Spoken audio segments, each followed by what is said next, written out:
जय भीम, नमो बुद्धाय। पिछले भाग में आपने सुना कि तथागत के बारे में कितनी अफवाहें फैलाई गई थी और कितने झूठे आरोप लगाए गए थे। इतने आरोप लगने के बावजूद भी तथागत निष्कलंक साबित हुए। आज हम बात करेंगे देवदत्त, एक फुफेरा भाई और शत्रु। देवदत्त भगवान बुद्ध का फुफेरा भाई था, लेकिन आरंभ से ही उसे भगवान बुद्ध से ईर्ष्या थी और वह उनसे अत्यधिक घृणा करता था। जब सिद्धार्थ गौतम घर छोड़कर चले गए तो देवदत्त ने यशोधरा से प्रेम बढ़ाने का प्रयास किया। एक बार रात्रि में जब यशोधरा सोने जा रही थी तो वह चुपके से भिक्षु के वेश में यशोधरा के शयनागार में पहुंच गया। यशोधरा ने पूछा, श्रमण, तू क्या चाहता है? क्या तू मेरे लिए मेरे स्वामी के पास से कोई संदेश लेकर आया है? देवदत्त बोला, तुम्हारा पति, वह तो तुम्हारी रत्ती भर भी चिंता नहीं करता। वह तुम्हारे खुशियों से भरे संसार को निर्दयता पूर्वक और दुष्टता के साथ छोड़कर चला गया है। यशोधरा ने उत्तर दिया, लेकिन उन्होंने बहुतों के कल्याण के लिए ही ऐसा किया। देवदत्त बोला, जो भी हो, अब उससे इस क्रूर निर्दयता का बदला लो।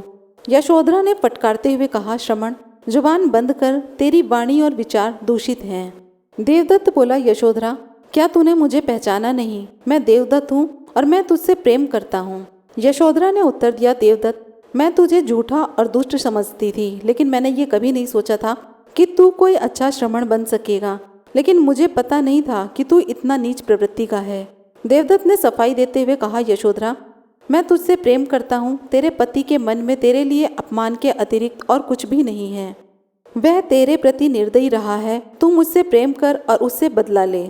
यशोधरा का पीला और क्षीण चेहरा लोहित वर्ण का हो गया। उसकी आंखों से अश्रुधारा बहने लगी। उसने देवदत्त से कहा, देवदत्त, तुम मेरे प्रति क्रूर हो। यदि तुम्हारे प्रेम में कुछ सच्चाई भी होती तो भी यह मेरा अपमान होता। तुम केवल झूठ कह रहे हो कि तुम्हें मुझसे प्रेम है। जब मैं तरुण और सुंदर थी तब तो तुमने मेरी ओर कभी देखा तक नहीं। अब मैं जरा जीर्ण हो चली हूँ, दुख और पीड़ा से टूट चुकी हूँ, और तुम रात के समय अपने कपटपूर्ण और पापमय प्रेम की घोषणा करने आए हो। तुम एक गिरे हुए और कायर आदमी हो। और वह जोर से चिल्लाई, देवदत्त, यहाँ से बाहर निकल जा। देवदत्त वहाँ से चला गया। देवदत्त भगवान बुद्ध से बहुत क्रुद्ध था, क्योंकि उसने संघ में उसे प्रमुख पद न देकर सारिपुत और मुगलान को प्रमुख बना दिया था। देवदत्त ने 3 बार तथागत की हत्या का प्रयास किया, लेकिन इस काम में वह एक बार भी सफल नहीं हुआ। एक बार भगवान बुद्ध गृद्धकूट पर्वत के नीचे छाया में ऊपर नीचे टहल रहे थे। देवदत्त ऊपर चढ़ा और जाकर एक बड़ा भारी पत्थर नीचे लुढ़का दिया ताकि तथागत का प्राणांत हो जाए। लेकिन वह पत्थर जाकर एक दूसरी चट्टान पर गिरा और वहीं गड़ गया। उसकी एक छोटी सी टुकड़ी आकर तथागत के पांव में लगी, जिससे रक्त बहने लगा। उसने भगवान बुद्ध की जान लेने का दूसरी बार भी प्रयास किया। देवदत्त इस बार राजकुमार अज्ञात शत्रु के पास गया और बोला, मुझे कुछ आदमी दो। और अज्ञात शत्रु ने अपने आदमियों को आज्ञा दी, आदरणीय देवदत्त, तुम्हें जो भी कहे वही करो। तब देवदत्त ने एक आदमी को आज्ञा दी, मित्र, जाओ, श्रमण गौतम अमुक स्थान पर है, जाकर उसकी हत्या कर दो। लेकिन वह आदमी वहां जाकर लौट आया और बोला, मैं तथागत के प्राण नहीं ले सकता। उसने तथागत की हत्या का एक तीसरा भी प्रयास किया था। उस समय राजगृह में नालागिरी नाम का एक बड़ा भयानक नर हत्यारा हाथी रहता था। देवदत्त राजगृह पहुंचा और वहां हाथियों के अस्तबल में जाकर उसने हाथियों की देखभाल करने वालों से कहा, मित्रों, मैं राजा का संबंधी हूँ। जिस आदमी को चाहूं उसे नीचे के पद से पदोन्नत करवा सकता हूं और उसके राशन अथवा वेतन में वृद्धि करवा सकता हूं। इसलिए मित्रों, जब श्रमण गौतम इस रथ मार्ग पर पहुंचे तो तुम नालागिरी को खुला छोड़कर उसे सड़क पर जाने देना। देवदत्त ने भगवान बुद्ध की हत्या करने के लिए धनुष बाणधारियों को भी रख लिया। उसने मदमस्त हाथी को उस सड़क पर छुड़वा दिया जिधर से भगवान बुद्ध आ रहे थे, लेकिन वह असफल रहा।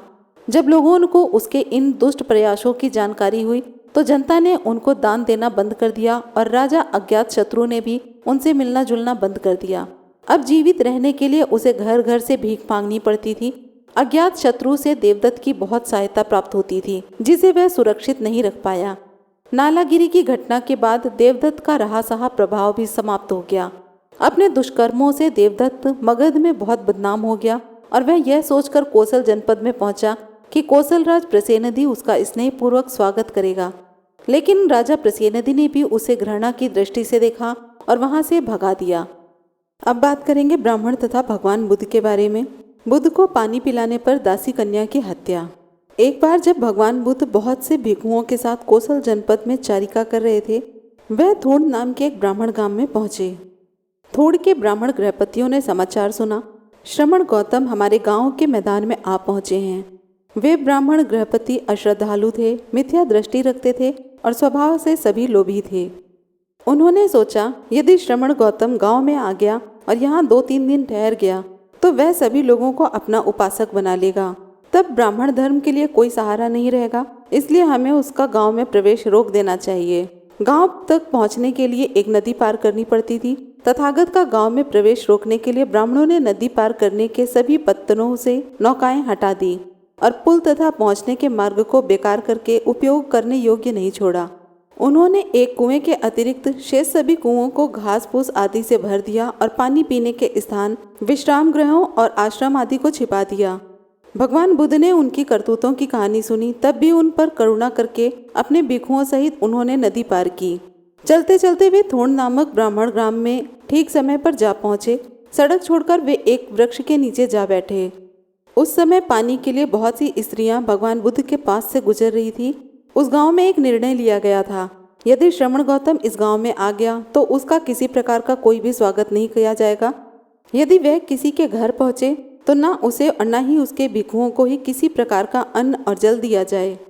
उस समय एक ब्राह्मण की दासी कन्या पानी का घड़ा लिए जा रही थी। उसने तथागत और भिक्षुओं को देखा तथा अनुमान लगाया कि वे थके हुए और प्यासे हैं। श्रद्धा संपन्न होने के कारण उसने उन्हें पानी देना चाहा। उसने अपने मन में सोचा, यद्यपि इस गांव के लोगों ने निश्चय किया हुआ है कि श्रमण गौतम को कुछ भी नहीं दिया जाए और न ही उनके प्रति किसी भी प्रकार से सत्कार प्रदर्शित किया जाए, तो भी यदि मैं इन पुण्य क्षेत्रों को पाकर भी इन्हें थोड़ा पानी देकर भी अपने कल्याण की आधारशिला न रखूंगी तो मैं इस दुख से कब मुक्त होंगी। चाहे जो भी हो, चाहे इस ग्राम में रहने वाले सभी लोग मिलकर मुझे मारें या बांध दें, तब भी मैं ऐसे पुण्य क्षेत्र में पानी सींचूंगी ही। यद्यपि पानी ले जा रही दूसरी स्त्रियों ने उसे रोकने की कोशिश की, फिर भी अपने दृढ़ संकल्प के कारण अपनी जान तक की परवाह न करके उसने अपने सिर से पानी का घड़ा उतारा, उसे एक ओर रखा और तथागत के पास आई और उन्हें पानी दिया। तथागत ने हाथ पांव धोए और पानी पिया। उसके ब्राह्मण मालिक ने सुना कि उसने तथागत को पानी दिया है, इसने गांव का नियम भंग किया है और लोग मुझे दोष दे रहे हैं। यह सोचकर वह क्रोध से भरा हुआ दांत पीसता हुआ आया और उसने दासी कन्या को जमीन पर पटक दिया और उसे लातों और घूंसों से पीटने लगा। उस ब्राह्मण की पिटाई के कारण वह मर गई। अब बात करेंगे उनके धर्म के आलोचक, संघ में सभी के प्रवेश की स्वतंत्रता के आलोचक के बारे में। किसी भी उपासक गृहस्थ को भिक्षु संघ अपना सदस्य बना सकता था। कुछ लोग ऐसे थे जो भगवान बुद्ध की आलोचना करते थे कि उन्होंने सभी के लिए भिक्षु संघ का द्वार खोल रखा था। उनका तर्क था कि इस व्यवस्था में कुछ लोग संघ में प्रविष्ट होने के अनंतर फिर से गृहस्थ बन सकते हैं और उनके इस प्रकार निम्न स्थिति में वापस चले जाने से लोगों को यह कहने का अवसर मिलेगा कि श्रमण गौतम का धर्म बेकार ही होगा, तभी तो इन लोगों ने इसे त्याग दिया है। यह आलोचना निराधार थी। जिस उद्देश्य से तथागत ने यह नियम बनाया था वह उद्देश्य आलोचकों के ध्यान में नहीं आया। तथागत का उत्तर था कि उन्होंने सद्धर्म की स्थापना करके अमृत से भरे सरोवर का निर्माण किया है। भगवान बुद्ध की इच्छा थी कि पाप से दूषित चित्त वाला कोई भी व्यक्ति इस सद्धर्म रूपी सरोवर में स्नान करके अपने पापों को धो सके, और यदि कोई सद्धर्म रूपी सरोवर तक पहुंचकर भी उसमें स्नान नहीं करता तो पूर्ववत मलिन रहकर लौट जाता है, तो इसके लिए वह स्वयं दोषी है, सद्धर्म रूपी सरोवर नहीं। अथवा क्या मैं ऐसा कर सकता हूँ कि लोगों को अपने पाप धोने के लिए ऐसे सद्धर्म रूपी सरोवर का निर्माण करने के बाद कहूँ, जो मलिन है वे इस सरोवर में ना जाएं, जिनकी धूल और मैल पहले धोए जा चुके हैं, जो निर्मल है और मैल रहित है वही इस सरोवर में स्नान करें। तब ऐसी शर्त रखने पर मेरे इस सद्धर्म का उपयोग ही क्या रहेगा। आलोचक भूल जाते हैं कि तथागत अपने धर्म का लाभ कुछ लोगों तक ही सीमित नहीं रखना चाहते थे। वह चाहते थे कि इसका द्वार सभी के लिए खुला रहे, सभी इसका परीक्षण करें। अब बात करेंगे व्रत ग्रहण करने की आलोचना। पंचशील ही पर्याप्त क्यों नहीं है? अन्य व्रतों को भी ग्रहण करना क्यों आवश्यक समझा जाता है? ये प्रश्न थे जिन्हें प्रायः उठाया जाता था। तर्क करने वाले तर्क करते थे कि यदि बिना औषधि के रोग का शमन हो सकता है तो फिर वमन कराने वाली औषधियाँ, जुलाब देने वाली औषधियों तथा ऐसी ही औषधियों का क्या प्रयोजन। इसी प्रकार यदि गृहस्थ उपासक पंचशील ग्रहण करके ही इंद्रियों के भोग भोगता हुआ भी शांति श्रेष्ठ निर्वाण को प्राप्त कर सकता है, तो भिक्षु को उन शीलों तथा दूसरे व्रतों का व्रत रूप में ग्रहण करने की क्या आवश्यकता है। भगवान बुद्ध ने इन्हें व्रतों का स्वरूप इसलिए दिया है क्योंकि इसमें सद्गुण सम्माहित हैं। जो जीवन के व्रत युक्त हैं उसमें सदाचरण का विकसित होना निश्चित है। व्रत अपने में ही पतन के विरुद्ध एक बड़ा संरक्षण है। जो लोग व्रत ग्रहण करते हैं उनका स्वेच्छा से पालन करते हैं, वे दुख से मुक्ति प्राप्त करते हैं। व्रतों का पालन काम वासना, ईर्ष्या, अहंकार तथा अन्य कुविचारों पर एक अंकुश का काम करता है। जो व्रत ग्रहण करते हैं तथा उनका पालन करते हैं वे निश्चित रूप से संरक्षित रहते हैं और आचरण तथा मन से परिशुद्ध रहते हैं। मात्र शील ग्रहण करने से ऐसा कुछ नहीं होता। केवल शील ग्रहण करने की स्थिति में नैतिक पतन के विरुद्ध कोई संरक्षण नहीं होता, किंतु व्रत में ऐसा संरक्षण संभव है। व्रती का जीवन बहुत कठिन होता है। मात्र शील ग्रहण करने वाले का नहीं, मानवता के कल्याण के लिए यह आवश्यक है कि समाज में कुछ व्रती भी रहें। इसीलिए भगवान बुद्ध ने शीलों तथा व्रतों दोनों की व्यवस्था की है। अब बात करेंगे अहिंसा के सिद्धांत की आलोचना के बारे में। ऐसे लोग भी थे जो अहिंसा के सिद्धांत पर आपत्ति करते थे। उनका कहना था कि अहिंसा का अर्थ है अन्याय तथा अत्याचार के सामने झुक जाना। भगवान बुद्ध ने अहिंसा के सिद्धांत का जो उपदेश दिया उसकी यह बिल्कुल गलत व्याख्या है। भगवान बुद्ध ने अनेक अवसरों पर अपनी स्थिति स्पष्ट की है, जिससे इस बारे में किसी भी प्रकार की अस्पष्टता या भ्रम न रहे। ऐसा प्रथम उल्लेखनीय अवसर था जब उन्होंने एक सैनिक के संघ में प्रविष्ट होने के बारे में नियम बनाया। एक समय मगध राज्य के सीमांत प्रदेश बहुत उत्तेजित थे। तब मगधराज सैन्य बिंबिसार ने अपने सेनापति को आज्ञा दी, अब जाओ और अपने सेनापति को मेरा आदेश दो कि वह सीमांत प्रदेशों में आरोपियों को ढूंढे, उन्हें दंड दें और शांति स्थापित करें। सेनापति ने आज्ञा का पालन किया। सेनापति की आज्ञा पाकर सेना नायक बहुत दुविधा में पड़ गए। वह जानते थे कि तथागत की शिक्षा है कि जो युद्ध में लड़ने जाते हैं और युद्ध में आनंद का अनुभव करते हैं वे पाप करते हैं, बहुत दुर्गुण पैदा करते हैं। दूसरी ओर राजा की आज्ञा है कि अपराधियों का पता लगाकर उन्हें मार डाला जाए। सेना नायक अपने आप से पूछने लगे, हम क्या करें। तब इन सेना नायकों ने सोचा, यदि हम तथागत के भिक्षु संघ में प्रविष्ट हो जाएं तो हम इस दुनिया से बच जाएंगे। तब ये सेना नायक भिक्षुओं के पास पहुंचे और उनसे प्रव्रज्या की याचना की। भिक्षुओं ने उसे प्रव्रजित तथा उपसंपन्न कर दिया। सेना नायक सेना से गायब हो गए। सेनापति ने जब देखा कि सेना नायक दिखाई नहीं दे रहे हैं तो उसने सैनिकों से पूछा, क्या बात है कि सेना नायक कहीं दिखाई नहीं दे रहे हैं। सेनापति बहुत अप्रसन्न तथा कुद्र हुआ। राजकीय सेना के लोगों को भिक्षु कैसे प्रव्रजित कर सकते हैं। सेनापति ने इस घटना की सूचना राजा को दी। राजा ने न्यायाधीशों से प्रश्न किया, कृपया बताएं कि जो राजकीय सैनिकों को प्रव्रजित करे उसे क्या दंड मिलना चाहिए। न्यायाधीशों ने जवाब दिया, महाराज, उपाध्याय का सिर काट डालना चाहिए, कामावाचा पढ़ने वाले की जबान निकाल देनी चाहिए और संघ के उन सदस्यों की जो किसी राजकीय सैनिक को प्रव्रजित करें आधी पसलियां तोड़ डालनी चाहिए। तब राजा वहां पहुंचा जहां तथागत विराजमान थे और अभिवादन करने के बाद उसने भगवान बुद्ध को सारी घटना से अवगत कराया। भगवान, आप जानते हैं कि अनेक राजा धर्म के विरुद्ध हैं। ये विद्वेषी राजा बहुत छोटे छोटे कारणों से परेशान करने को तत्पर रहते हैं। यह कल्पना नहीं की जा सकती कि वे किस सीमा तक भिक्षुओं के साथ दुर्व्यवहार कर सकते हैं। यदि उन्हें पता चल जाए कि भिक्षु लोग सैनिकों को सेना छोड़कर भिक्षु संघ में सम्मिलित होने के लिए प्रेरित कर रहे हैं तो मैं प्रार्थना करता हूँ कि तथागत इस सर्वनाश को रोकने के लिए अवश्य कार्यवाही करें। तथागत ने उत्तर दिया, मेरी यह कभी भी मंशा नहीं रही कि अहिंसा की आड़ में अथवा अहिंसा के नाम पर सैनिकों को अनुमति दी जाए कि वे अपने राजा या देश के प्रति अपने कर्तव्य से विमुख हो जाएं।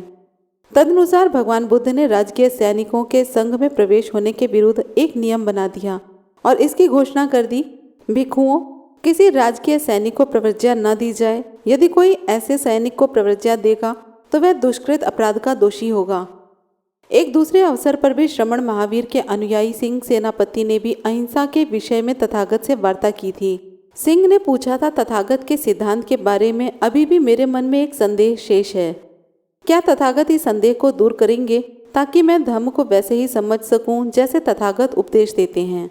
तथागत के स्वीकार कर लेने पर सिंह सेनापति ने पूछा, भगवान, मैं सेनापति हूँ, मुझे राजा ने अपने कानूनों का पालन करवाने के लिए और युद्ध लड़ने के लिए नियुक्त किया है, तो क्या तथागत जो असीम दया और दुखियों के प्रति करुणा की शिक्षा देते हैं, अपराधियों को दंड देने की अनुमति देंगे? और क्या तथागत यह घोषणा करते हैं कि अपने घरों, अपने बीवी बच्चों और अपनी संपत्ति की रक्षा के लिए युद्ध करना ठीक नहीं है? क्या तथागत संपूर्ण स्वसंपन्न की शिक्षा देते हैं कि हम आतताई को उसकी मनमानी करने दें और जो हिंसा द्वारा हमारा सामान छीनने की धमकी दे उसके आगे हम झुक जाएं? क्या तथागत का यह कहना है कि सभी प्रकार के युद्धों को, ऐसे युद्धों को भी जो सही उद्देश्य के लिए लड़े जाएं, वर्जित कर देना चाहिए? तथागत ने उत्तर दिया, जो दंड के योग्य हैं उसे दंड मिलना ही चाहिए, जो उपकार के योग्य हो उसका उपकार ही करना चाहिए।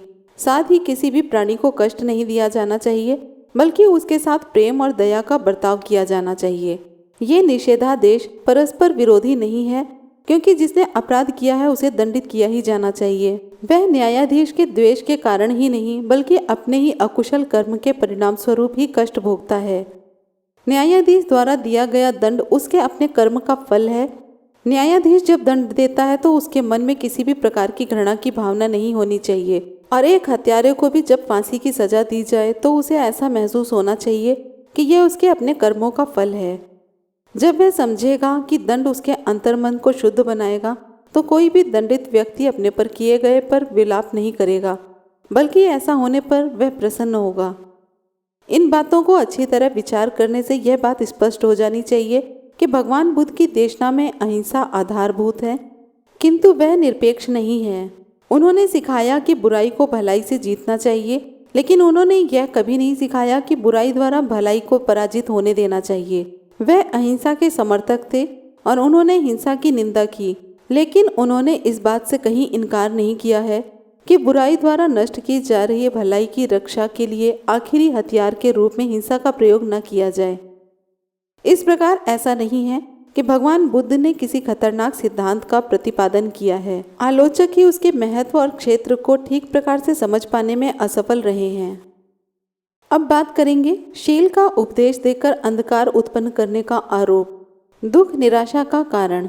कपिल के अनुसार दुख का मूल अर्थ है अशांति और उत्तेजना। आरंभ में इस शब्द का तात्विक मतलब गुण अर्थ होता था, बाद में इसका अर्थ शरीर और मन का कष्ट हो गया।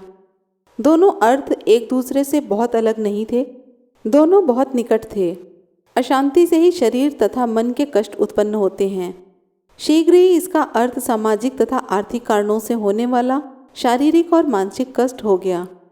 भगवान बुद्ध ने दुख शब्द को किन अर्थों में प्रयुक्त किया है? भगवान बुद्ध का एक उपदेश है जिससे यह स्पष्ट होता है कि तथागत इस बात को भली भांति जानते थे कि दरिद्रता ही दुख का कारण है। अपने उस उपदेश में तथागत कहते हैं, भिक्षुओं, सांसारिक प्राणी के लिए क्या दरिद्रता दुखद वस्तु है? भिक्षुओं ने जवाब दिया, भगवान, निश्चित रूप से। तथागत ने पूछा, और जब आदमी गरीब होता है, उसे गरज होती है, उसका हाथ तंग रहता है, वह कर्ज में फंस जाता है, तो क्या वह अवस्था भी दुखद है? भिक्षुओं ने जवाब दिया, भगवान, निश्चित रूप से। तथागत ने कहा, और जब वह कर्ज में डूबा होता है, वह उधार ले लेता है। जब वह कर्जा चुकाने का समय आता है, वह कर्जा चुका नहीं पाता और लेने वाले उस पर जोर डालते हैं, तो यह क्या दुखद है? भिक्षुओं ने कहा, भगवान, निश्चित रूप से। तथागत ने कहा, जब जोर डालने पर भी वह नहीं दे पाता, तब वे उसे पीटते हैं, और जब वह पीटने पर भी नहीं दे पाता, तो वे इसे बांध डालते हैं। भिक्षुओं ने जवाब दिया, भगवान, निश्चित रूप से। तथागत बोलते हैं, इसलिए भिक्षुओं, दरिद्रता, कर्ज, उधार लेना, जोर डालना, पीटा जाना तथा बांधा जाना, ये सभी सांसारिक प्राणी के लिए कष्टप्रद हैं।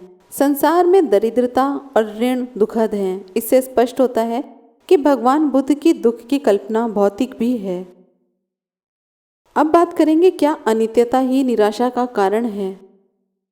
इस अंधकाराव्रत के आरोप का एक अन्य आधार उसका अनित्यता का सिद्धांत बताया जाता है, जिसके अनुसार सभी निर्मित वस्तुएं अनित्य हैं, अस्थायी हैं। इस सिद्धांत की सच्चाई पर कोई प्रश्न नहीं उठाता। सभी स्वीकार करते हैं कि हर चीज अनित्य है। यदि कोई सिद्धांत सत्य है तो उसे सत्य कहा ही जाना चाहिए, भले ही वह सत्य कितना ही कटु क्यों ना हो। लेकिन इसका निराशावादी निष्कर्ष क्यों निकाला जाए? यदि जीवन क्षणिक है तो यह क्षणिक ही है। इस विषय में किसी को भी दुखी होने की जरूरत नहीं है। यह तो केवल अपने अपने दृष्टिकोण और व्याख्या पर निर्भर करता है। इस विषय में बर्मा वासियों, म्यांमार वासियों का एक दृष्टिकोण सर्वथा भिन्न है।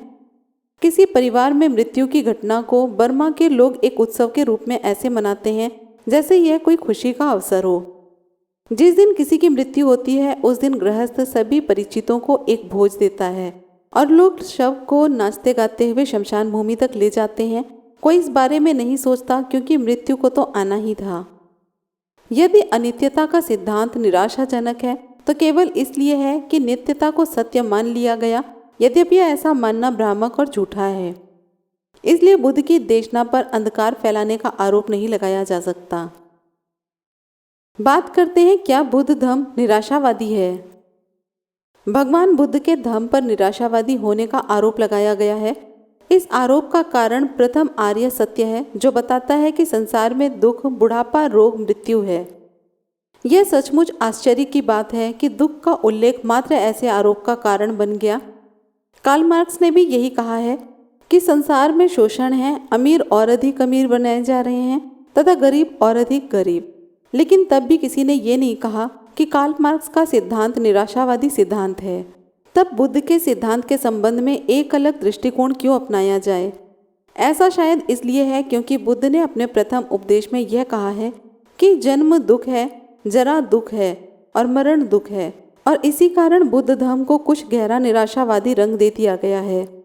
जिन्हें शब्दाडंबर का ज्ञान है वे जानते हैं कि यह एक छल कपटपूर्ण अतिशयोक्ति मात्र है और यह चतुर साहित्यिक लोगों द्वारा अपेक्षित प्रभाव उत्पन्न करने के लिए उपयोग में लाई जाती है। यह कथन कि जन्म दुख है एक अतिशयोक्ति है जिसे भगवान बुद्ध के ही एक दूसरे प्रवचन से सिद्ध किया जा सकता है, जिसमें उन्होंने कहा है कि मनुष्य का जन्म एक दुर्लभ वस्तु है। फिर यदि बुद्ध ने केवल दुख की ही बात की होती तब तो यह आरोप लगाया भी जा सकता था। लेकिन भगवान बुद्ध का दूसरा और तीसरा आर्य सत्य इस बात पर जोर देता है कि दुख को दूर किया जाना चाहिए। दुख को दूर करने के कर्तव्य पर जोर देने के लिए ही तथागत ने दुख के अस्तित्व की चर्चा की। भगवान बुद्ध ने दुख को दूर करने की बात को सर्वाधिक महत्व दिया है। यही कारण है कि कपिल ने केवल यह कहा कि दुख है और इससे अधिक इसके बारे में और कुछ नहीं कहा।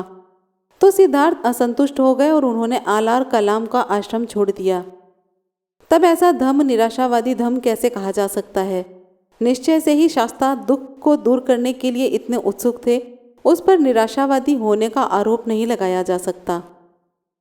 अब बात करेंगे तथागत बुद्ध के समर्थक और प्रशंसक के बारे में, धनांजनी ब्राह्मणी की निष्ठा के बारे में। तथागत के अनेक समर्थक और प्रशंसक थे। उनमें से एक धनांजनी थी।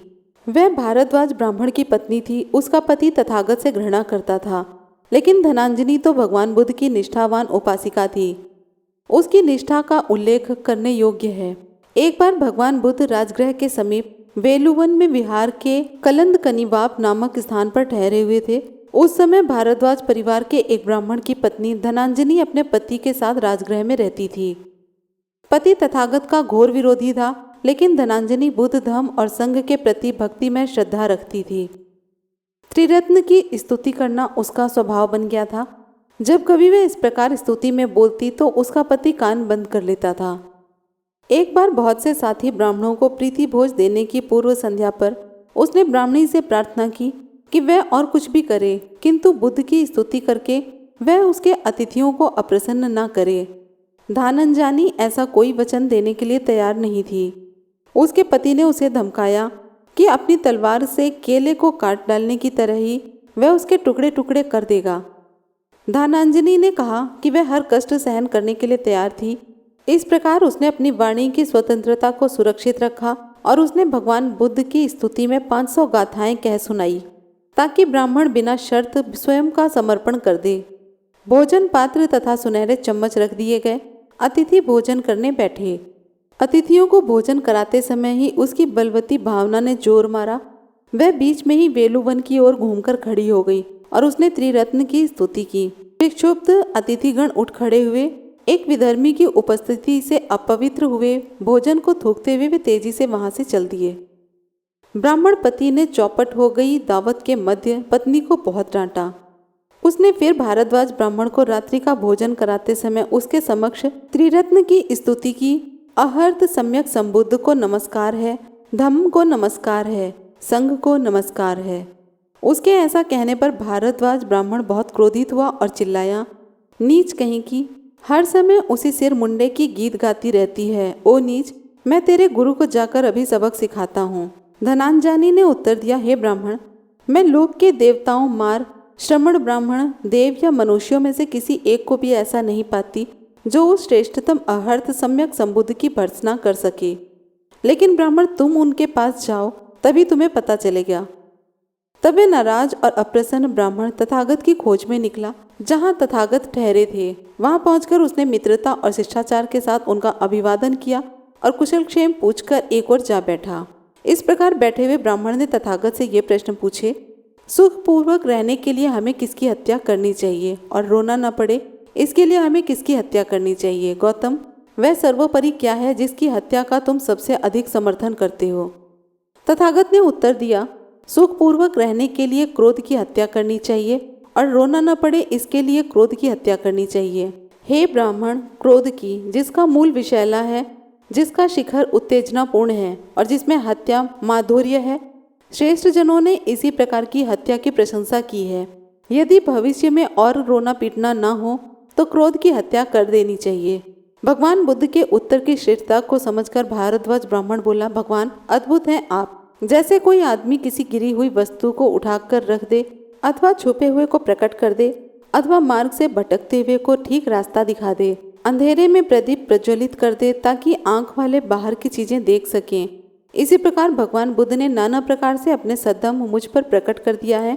इसी प्रकार तथागत गौतम ने अनेक प्रकार से अपने धम्म को समझाया। भगवान, मैं बुद्ध धम्म तथा संघ की शरण ग्रहण करता हूँ। मैं गृहस्थी जीवन त्याग कर प्रवृत्त होना चाहता हूँ। इस प्रकार धनांजनी न केवल स्वयं भगवान बुद्ध की उपासिका थी बल्कि उसने अपने पति को भी उनका उपासक बना दिया। अब विशाखा की दृढ़ श्रद्धा के बारे में चर्चा करते हैं। विशाखा का जन्म अंग जनपद के भद्य नगर में हुआ था। उसके पिता का नाम धनंजय और माता का नाम सुमना था। एक बार सेल ब्राह्मण के निमंत्रण पर बहुत से भिक्षुओं सहित तथागत भद्य नगर में पधारे। सेल ब्राह्मण की पोती विशाखा की आयु उस समय मात्र 7 वर्ष की थी। यद्यपि विशाखा केवल 7 वर्ष की ही थी, तब भी उसने अपने दादा मेंढक के समक्ष भगवान बुद्ध के दर्शन की इच्छा प्रकट की। मेंढक ने उसे अनुमति दी कि वह तथागत के दर्शन कराए। साथ के लिए उसने 500 साथी, 500 दास और 500 रथ भी दिए। रथ को कुछ दूरी पर रोककर वह पैदल तथागत के पास पहुंची। भगवान बुद्ध ने उसे धम्म का उपदेश दिया और वह उनकी गृहस्थ शिष्या बन गई। इसके बाद मेंढक ने भगवान बुद्ध और उनके भिक्षुओं को आमंत्रित किया और उन्हें 15 दिनों तक प्रतिदिन भोजन कराता रहा।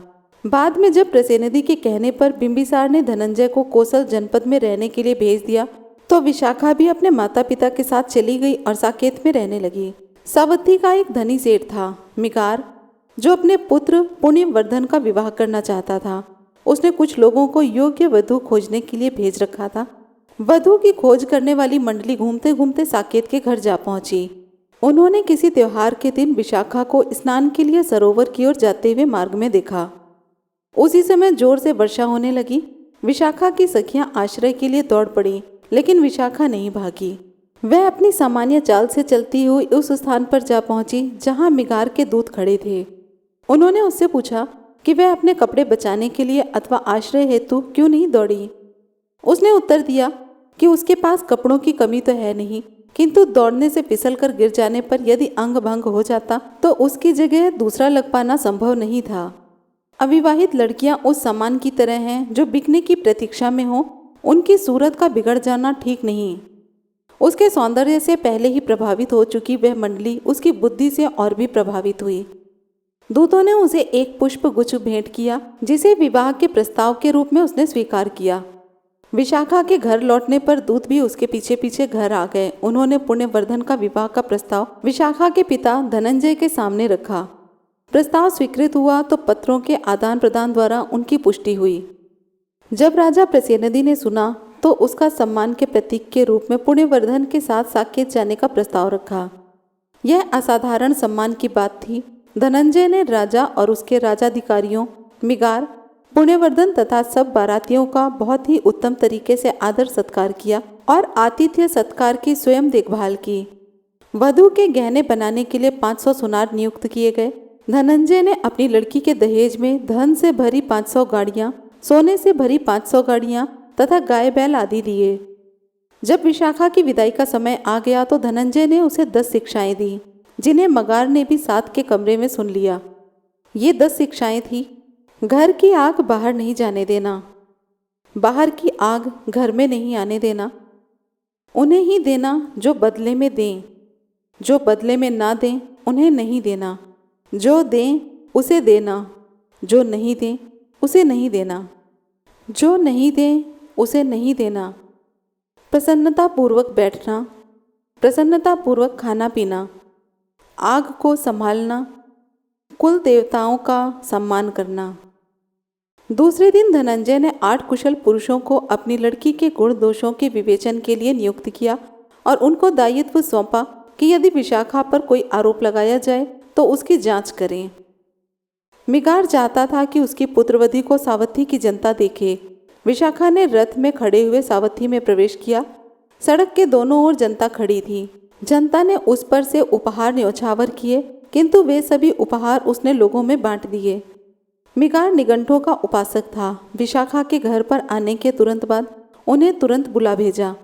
उनके आने पर मिगार ने विशाखा को उनका स्वागत करने के लिए कहा, लेकिन उनकी नग्नता देखकर विशाखा उद्विग्न हो गई। उसने उनके प्रति सम्मान प्रदर्शित करने से भी मना कर दिया। निगंठों ने आग्रह किया कि विशाखा को उसके घर वापस भेज दिया जाए, किंतु मिगार ने प्रतीक्षा करना उचित समझा। एक दिन जब मिगार खाना खा रहा था और विशाखा पास खड़ी पंखा झल रही थी, तो घर के बाहर एक भिक्षु खड़ा दिखाई दिया। विशाखा एक ओर हट गई ताकि मिगार की दृष्टि उस पर पड़ जाए, लेकिन मिगार ने भिक्षु की ओर देखा तक नहीं। वह अपना खाना खाता रहा। यह देख विशाखा ने भिक्षु से कहा, बनते, मेरा ससुर बासी भोजन खाता है। यह सुनकर मिगार को बहुत क्रोध आया। उसने उसे वापस भेजने की धमकी दी, किंतु विशाखा की प्रार्थना पर मामला उन 8 कुशल पुरुषों के सामने प्रस्तुत किया गया। विशाखा के विरुद्ध जितने भी आरोप लगाए गए थे, उन्होंने उन सब की जांच की, किंतु विशाखा को निर्दोष ही पाया। विशाखा ने तब आज्ञा दी कि उसे उसके पिता के घर भिजवाने की तैयारी की जाए। तब मिगार और उसकी पत्नी ने क्षमा मांगी। विशाखा ने इस शर्त पर रहना स्वीकार किया कि मिगार को भगवान बुद्ध और उनके भिक्षुओं को घर आमंत्रित करना होगा। उसने वही किया, किंतु निगंठों के दबाव के कारण उसने तथागत को भोजन कराने का काम विशाखा को ही सौंपा। उसने भोजन कराने के बाद कनात की ओट से तथागत का प्रवचन सुनना स्वीकार कर लिया। उस प्रवचन का उस पर ऐसा प्रभाव पड़ा कि वह भगवान का उपासक बन गया। विशाखा के प्रति उसकी कृतज्ञता अगाध थी। इसके बाद से वह उसको अपनी माता के समान समझने लगा और माता के योग्य उसे आदर प्रदान करने लगा। इसके बाद से विशाखा का नाम मिगार माता पड़ गया। ऐसी प्रबल श्रद्धा थी विशाखा की। अब बात करेंगे मल्लिका की निष्ठा के बारे में। एक बार जब भगवान बुद्ध सावथी के जेतवनाराम में ठहरे हुए थे, एक गृहस्थ का प्रिय पुत्र मर गया। पिता उसके शोक से इतना दुखी हुआ कि उसने खाना पीना और कारोबार का देखभाल तक छोड़ दिया। वह हमेशा शमशान भूमि में जाता और जोर जोर से विलाप करते हुए कहता था, पुत्र तुम कहाँ हो, पुत्र तुम कहाँ हो। शोक संतप्त पिता भगवान बुद्ध के पास आया और अभिवादन करके एक ओर बैठ गया। उसका दिमाग सर्वथा खाली था। वह किसी भी चीज में रुचि नहीं दिखा रहा था और बता रहा था कि वह किस उद्देश्य से आया है। उसकी ऐसी अवस्था देखकर तथागत ने कहा, तुम अपने आपे में नहीं हो, तुम्हारा चित्त स्थिर नहीं है। उस पिता ने जवाब दिया, मेरा चित्त स्थिर कैसे रह सकता है जब मेरा प्रिय इकलौता पुत्र ही चल बसा। तथागत ने कहा, हाँ गृहपति, हमारे प्रियजन शोक, विलाप, पीड़ा, दुख और अनुपात ही लाते हैं। इस पर गृहपति को क्रोध आ गया और वह बोला, ऐसा विचार कौन स्वीकार कर सकता है। ऐसा नहीं है। हमारे प्रियजन हमारे लिए आनंद और प्रसन्नता का कारण होते हैं। यह कहता हुआ असंतुष्ट गृहपति भगवान बुद्ध के कथन को अस्वीकार कर उठकर चला गया। समीप ही कुछ जुआरी पासे से जुआ खेल रहे थे। गृहपति उनके पास पहुंचा और उन्हें अपनी सब बात कह सुनाई कि कैसे वह तथागत के पास गया, कैसे तथागत ने उसका स्वागत किया, कैसे तथागत ने उसे क्या कहा और फिर वह कैसे उठकर चला गया। जुआरी बोले, तुम्हारा कहना एकदम ठीक है। हमारे प्रियजन हमारे लिए आनंद और सुख का कारण होते हैं। गृहपति को लगा कि जुआरी उसकी तरफ हो गए हैं। धीरे धीरे यह बात फैलती फैलती राजा के रनिवास तक जा पहुंची। वहां राजा ने मल्लिका रानी को कहा कि तुम्हारे श्रमण गौतम ने कहा है कि प्रियजन शोक, संताप, पीड़ा, दुख और अनुपात का ही कारण होते हैं। मल्लिका ने जवाब दिया, स्वामी, यदि तथागत ने ऐसा कहा है तो ठीक ऐसा ही कहा है। राजा बोला, मल्लिका, जैसे कोई शिष्य अपने गुरु की हर बात को जी ऐसा ही है कहकर मान लेता है, ठीक उसी प्रकार तुम भी जो कुछ श्रमण गौतम कहते हैं उसे यदि तथागत ने ऐसा कहा है तो ठीक ऐसा ही कहा है, ये कहकर स्वीकार कर लेती हो। जाओ, यहाँ से चली जाओ। तब मल्लिका ने नलिधान ब्राह्मण को बुलाया और कहा, भगवान बुद्ध के पास जाओ, मेरी ओर से चरणों में सिर झुकाकर नमस्कार करना। तब कुशल क्षेम पूछने के बाद पूछो कि क्या जो कुछ भगवान बुद्ध के बारे में कहा जा रहा है, क्या उन्होंने वैसा ही कहा है। और ध्यान रहे कि जो कुछ भी तथागत उत्तर दें मुझे आकर ठीक ठीक वैसे ही बताना। मल्लिका रानी की आज्ञा मान ब्राह्मण भगवान बुद्ध के पास पहुंचा और जाकर प्रश्न किया कि क्या उन्होंने वास्तव में वैसा ही कहा है। तथागत ने जवाब दिया, हाँ ब्राह्मण, हमारे प्रियजन शोक, संताप, पीड़ा, दुख और अनुपात का कारण ही होते हैं, ये कुछ प्रमाण हैं। एक बार यही सावती में एक स्त्री की मां मर गई। बेटी होश हवास गंवाए पागल हुई गली गली और चौराहों पर पूछती फिरती थी कि क्या किसी ने मेरी माँ को देखा है। एक दूसरा प्रमाण सावती की वह स्त्री है जिसका पिता मर गया, भाई मर गया, बहन मर गई, बेटा मर गया, बेटी मर गई, पति मर गया। वह होश हवास गंवाए पागल सी हुई गली गली चौराहे चौराहे पर पूछती फिरती है, क्या किसी ने मेरे इन प्रियजनों को देखा है। एक तीसरा प्रमाण सावती का ही वह आदमी है जिसकी माँ मर गई, पिता मर गया, भाई बहन मर गए, बेटा बेटी मर गए, स्त्री मर गई। वह भी होश हवास गंवाए पागल गली गली और चौराहे चौराहे पूछता फिरता था। एक चौराहे से दूसरे चौराहे पर चिल्लाता, क्या किसी ने मेरे इन प्रियजनों को देखा है। एक और प्रमाण सावती की वह स्त्री है जो अपने मायके गई। उसके माता पिता उसे उसके पति से अलग करके किसी दूसरे आदमी के साथ उसका विवाह करना चाहते थे जिसे वह पसंद नहीं करती थी।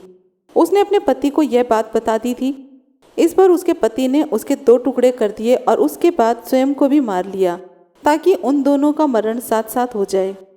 ब्राह्मण नलिधान ने यह सब कुछ जाकर शब्दशः रानी मल्लिका को कह सुनाया। तब रानी मल्लिका राजा के पास गई और पूछा, स्वामी, क्या आपको अपनी इकलौती पुत्री राजकुमारी वजीरा प्रिय है। राजा ने उत्तर दिया, हाँ प्रिय है। रानी ने पूछा, यदि आपकी वजीरा को कुछ हो जाए तो आपको दुख होगा या नहीं। राजा ने उत्तर दिया, यदि वजीरा को कुछ हो जाए तो इसका मेरे जीवन पर बहुत बुरा प्रभाव पड़ेगा। रानी ने पूछा, स्वामी, क्या आपको मैं प्रिय हूँ। राजा ने उत्तर दिया, हाँ प्रिय हो। रानी बोली, यदि मुझे कुछ हो जाए तो आपको दुख होगा या नहीं। राजा ने जवाब दिया, यदि तुम्हें कुछ हो जाए तो इसका मेरे जीवन पर बहुत बुरा असर पड़ेगा। रानी बोली, स्वामी, क्या आपको काशी कौशल की जनता प्रिय है। राजा का उत्तर था, हाँ प्रिय है। यदि काशी कौशल की जनता को कुछ हो जाए तो मुझे बहुत दुख होगा, इसके अतिरिक्त और क्या हो सकता है। रानी ने कहा, तो भगवान बुद्ध ने इससे कोई भिन्न बात कही थी। राजा ने पश्चाताप प्रकट करते हुए उत्तर दिया, मल्लिका, नहीं, यही कहा था और ठीक कहा था। अब बात करेंगे एक गर्भिणी माता की प्रबल इच्छा के बारे में। एक बार भगवान भगदेश के सुनसुबहार पर्वत के भेस कलावन के मृगदाव में ठहरे हुए थे। बोधि राजकुमार का पद्म नामक प्रसाद अभी बनकर तैयार ही हुआ था। उसमें किसी श्रमण ब्राह्मण या किसी अन्य व्यक्ति का वास नहीं था। राजकुमार ने संचिक पुत्र नाम के एक ब्राह्मण से कहा, भगवान बुद्ध के पास जाओ और मेरी ओर से उनके चरणों में नमन करो, उनकी कुशल क्षेम पूछो और उन्हें भिक्षु संघ सहित कल के भोजन के लिए आमंत्रित करो। वह संदेश भगवान बुद्ध तक पहुंचा। उन्होंने मौन रहकर निमंत्रण स्वीकार किया, जिसकी सूचना राजकुमार को मिल गई। रात बीतने पर राजकुमार ने अपने पद्म नाम के महल में श्रेष्ठ भोजन तैयार करने के आदेश दिए और महल की सीढ़ियों पर सफ़ेद वस्त्र बिछवाने के लिए कहा। इसके बाद उसने एक तरुण ब्राह्मण से कहा कि भोजन तैयार होने की सूचना दे आओ। ऐसा ही किया गया। उस दिन पूर्वाह्न में चीवर पहन तथा पात्र चीवर हाथ में ले तथागत महल की ओर आए, जहाँ राजकुमार प्रवेश द्वार पर उनकी प्रतीक्षा कर रहा था। तथागत को आता देख राजकुमार आगे बढ़ा, उनका अभिवादन किया और तथागत के पीछे पीछे महल की ओर वापस आ गया। सीढ़ियों के नीचे भगवान बुद्ध स्थिर होकर रुक गए। राजकुमार बोला, मैं प्रार्थना करता हूँ कि मेरी विनती स्वीकार करें, जो चिरकाल तक मेरे हित तथा सुख के लिए होगा। लेकिन तथागत मौन रहे। दूसरी बार भी राजकुमार ने प्रार्थना की, तब भी तथागत मौन रहे। तीसरी बार भी उसने प्रार्थना की, तब तथागत ने आनंद की ओर देखा। आनंद समझ गए कि क्या कठिनाई है और उन्होंने कहा कि उस कालीन को लपेटकर हटा दिया जाए, क्योंकि तथागत पीछे आने वाले लोगों का ध्यान कर उस कालीन पर नहीं चलेंगे। राजकुमार ने कालीन को लपेटने और हटाने के आदेश दिए। उसके बाद उसने महल की ऊपरी मंजिल पर आसन लगाने को कहा। तब भिक्षु संघ सहित भगवान बुद्ध ऊपरी मंजिल पर पहुंचे और बिछे आसनों पर विराजमान हुए। राजकुमार ने अपने हाथ से भिक्षु संघ और तथागत को दिल खोलकर वह श्रेष्ठ भोजन परोसा। भोजन की समाप्ति पर राजकुमार एक नीचा आसन ग्रहण कर एक ओर बैठ गया और बोला, भगवान, मेरे विचार में वास्तविक कल्याण आराम के रास्ते पर चलने से प्राप्त नहीं होता, कष्ट सहन करने के रास्ते पर चलने से प्राप्त होता है। तथागत ने उत्तर दिया, राजकुमार, पूर्व में बोधि लाभ प्राप्त करने से पूर्व मैं भी यही विचार रखता था। वह समय था जब मैं यौवनावस्था में था। मेरे काले काले घुंघरैले बाल थे, सौंदर्यपूर्ण तरुणाई के मध्य में था। अपने माता पिता की इच्छा के विपरीत, जो उस समय रो रहे थे और दुखी थे, मैंने बाल और दाढ़ी मुंडा ली तथा काशाय वस्त्र धारण किए और प्रव्रजित होकर घर से बेघर हो गया। एक परिव्राजक होकर सत्य की खोज में मैं उस पथ पर चल पड़ा जहाँ अनुपम शांति प्राप्त हो सके। अब मेरा मत बिल्कुल भिन्न है। यदि आदमी सद्धम को जानता है तो वह दुखों का अंत कर सकता है। राजकुमार बोला, कैसा अद्भुत सद्धम है, सद्धम की कैसी अद्भुत व्याख्या है, यह समझने में कितना सरल है। तब तरुण ब्राह्मण ने कहा, राजकुमार, यद्यपि आपने इस प्रकार समर्थन किया है, किंतु इस पर भी आपने यह नहीं कहा कि आप बुद्ध, धम्म तथा संघ की शरण में जाना चाहते हैं। राजकुमार बोला, मित्र, ऐसा ना कहो, ऐसा ना कहो, क्योंकि मैंने अपनी माता के मुख से सुना है। हे मित्र, जिस समय भगवान बुद्ध कौशाम्बी के घोषिताराम में ठहरे हुए थे, वह गर्भिणी अवस्था में ही भगवान बुद्ध के पास गई, उनका अभिवादन किया और जाकर एक ओर बैठ गई। एक ओर बैठकर उसने कहा, भगवान, चाहे लड़का हो चाहे लड़की हो, जिसको मैं इस समय अपने गर्भ में धारण किए हुए हूँ, वह मेरी अनुत्पन्न संतान बुद्ध, धम्म तथा संघ की शरण ग्रहण करती है। मैं भगवान से अनुरोध करती हूँ कि वे इस शिशु को अब से जीवन पर्यंत अपना शरणागत उपासक स्वीकार करें। दूसरी बार जब भगवान बुद्ध यहाँ इस भग देश में ही सुसुमार गिरी पर भेष कलावन मृगदाव उद्यान में ठहरे हुए थे, मेरी दाई मुझे तथागत के पास ले गई और उनके सामने खड़ी होकर बोली, यह बोधि राजकुमार बुद्ध, धम्म तथा संघ की शरण ग्रहण करता है। अब मैं तीसरी बार स्वयं यह शरण ग्रहण करता हूँ और तथागत से प्रार्थना करता हूँ कि वह मुझे अपना शरणागत उपासक स्वीकार करें। अब बात करेंगे केनिय द्वारा स्वागत। आपड़ में सेल नाम का एक ब्राह्मण रहता था, जो तीनों वेदों में पारंगत था, व्याख्या सहित कर्मकांड का पंडित था, शब्द, शास्त्र तथा शब्दों की व्युत्पत्ति का ज्ञाता था, पांचवी विद्या इतिहास से परिचित था। वह व्याकरण को जानता था और लोकायत शास्त्र को भी जानता था तथा महापुरुष लक्षणों की भी जानकारी रखता था। वह 300 तरुण ब्राह्मणों को वेद मंत्र सिखाता था। अग्निपूजक केनिय ब्राह्मण जब इस सेल ब्राह्मण को मानने वाला था, अपने 300 शिष्यों के साथ सेल जब वहां पहुंचा तो उसने देखा कि सभी अग्निपूजक भिन्न भिन्न कार्यों में व्यस्त थे और केनिय गोलाकार स्वयं खाना बना रहा था। यह देखकर सेल ब्राह्मण ने केनिय ब्राह्मण से कहा, यह सब क्या है? क्या यह किसी विवाह का भोज है या कोई बलि यज्ञ होने वाला है, अथवा राजकर्मचारियों के साथ मगधराज बिंबिसार को कल भोजन के लिए यहाँ आमंत्रित किया है?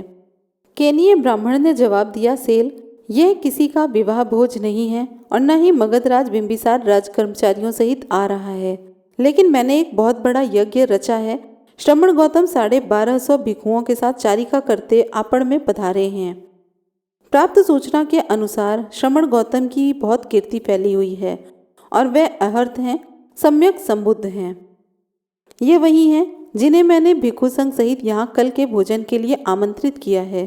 भोज की ये सब तैयारियां उन्हीं के लिए है। सेल ने प्रश्न किया, केनिय तूने क्या कहा? वह सम्यक संबुद्ध हैं। केनिय ने जवाब दिया, हाँ मैंने यही कहा कि वह सम्यक संबुद्ध हैं।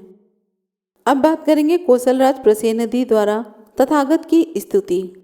एक बार भगवान बुद्ध सावत्थी में अनाथपिंडिक के जेतवनाराम में ठहरे हुए थे। उस समय कौशलराज प्रसेनदी अपना उद्देश्य पूरा करके एक छद्म युद्ध से लौटा था जिसमें वह विजयी हुआ था। उद्यान में पहुंचकर वह एक और घूम गया। जहां तक सड़क मार्ग था वहां तक रथ में चढ़कर आया था। आगे चलकर रथ से उतरा और उद्यान में से होकर पैदल चला गया। उस समय बहुत से भिक्षु खुले में चहलकदमी कर रहे थे। कौशलराज प्रसेनदी उनके पास गया और बोला, भंते, इस समय तथागत भगवान अहर्त सम्यक संबुद्ध किस जगह विराजमान हैं? मैं उनके दर्शन करना चाहता हूँ। भिक्षुओं ने उत्तर दिया, महाराज वह वहाँ हैं, द्वार बंद है, आप शांति से वहाँ चले जाएं, बरामदे में प्रवेश करें, खासकर दरवाजे की कुंडी खटखटाएं, तथागत आपके लिए दरवाजा खोल देंगे। तब कौशलराज प्रसेनदी बताए अनुसार उस जगह पहुंचे। उन्होंने खासकर दरवाजे की कुंडी खटखटाई, तथागत ने दरवाजा खोल दिया। तब प्रसेनदी ने तथागत की गंधकुटी में प्रवेश किया, तथागत के चरणों में सिर से नमन किया और उनके चरणों को चूमा तथा हाथ से स्पर्श किया और अपना परिचय देते हुए बोले, भगवान मैं कौशलराज प्रसेनदी हूँ। भगवान बुद्ध ने कहा, लेकिन महाराज किस विशेषता को देखकर आप मेरे प्रति ऐसी विनम्रता दिखा रहे हैं और इस शरीर के प्रति ऐसा श्रद्धा भाव प्रदर्शित कर रहे हैं? तो इस प्रकार कौशलराज प्रसेनदी ने तथागत की स्तुति की। तो यहाँ पर बुद्ध और उनके धम्म का छठा खंड समाप्त होता है। अगले भाग में 7वां खंड लेकर के फिर से हाजिर होंगे, जिसमें कि महान श्रमण की अंतिम चारिका के बारे में बातचीत होगी। वीडियो अच्छी लगी हो तो प्लीज़ लाइक कमेंट शेयर करना ना भूलें, और वीडियो पसंद आ रही हो तो इसी तरह की और भी वीडियोस देखने के लिए, हमसे जुड़े रहने के लिए चैनल को सब्सक्राइब ज़रूर करें। जय भीम, नमो बुद्धाय।